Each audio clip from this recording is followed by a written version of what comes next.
आप सभी भाई बहनों का ब्रह्म मुहूर्त ज्ञानोपदेश कक्षा में एक बार फिर स्वागत है।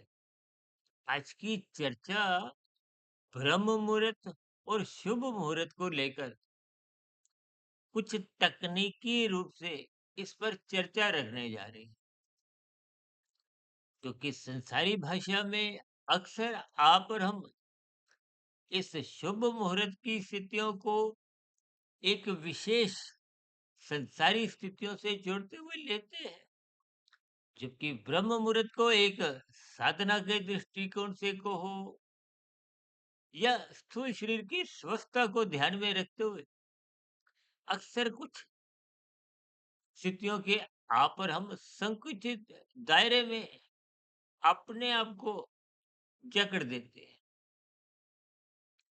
यूं तो देखिए, परमात्मा की व्यवस्था में कुछ भी अशुभ होता ही नहीं। तो शास्त्रों में किन्हीं किन्हीं परिस्थितियों में ऐसा संक्षेप में बोल दिया जाता है कि तमोगुण की निंदा करो, रजोगुण की उपेक्षा करो और प्रशंसा सत्वगुण की करो।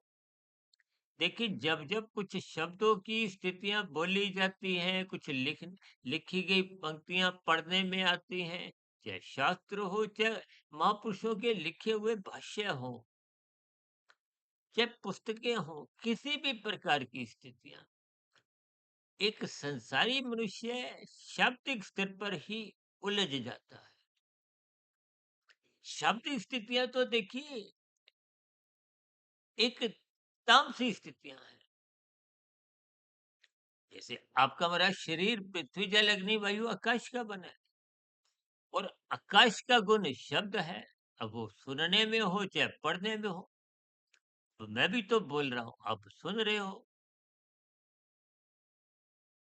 ये स्थितियां शाब्दिक है। शब्द आकाश का गुण है। ये तो मेरा आपका शरीर भी तामसी है। तो किस सूत्र के अंतर्गत किस बात को कितना समझना है, उसका ध्यान रखना चाहिए। अक्सर राजसी मनुष्य इन स्थितियों की पहचान कर नहीं पाता, क्योंकि ऊपरी ऊपरी स्तर पर ही वो उलझा रहता है। दृश्य जगत से, संसार से, जगत से प्रभावित होता है। तो फिर वो सत्संग की भी शाब्दिक स्तर पर ही स्थितियों के कहीं कहीं कुछ अंधविश्वास भी पाल लेता है। कुछ कर्म कांडों की स्थितियों में एक सीमित दायरे में औपचारिक स्तर पर ही उलझ जाता है। देखिए, स्थितियां साधारण होते हुए भी कभी कभी आप और हम समझ नहीं पाते, स्वयं ही उलझ जाते हैं। जैसे मकड़ी अपना जाल स्वयं ही बुनती है,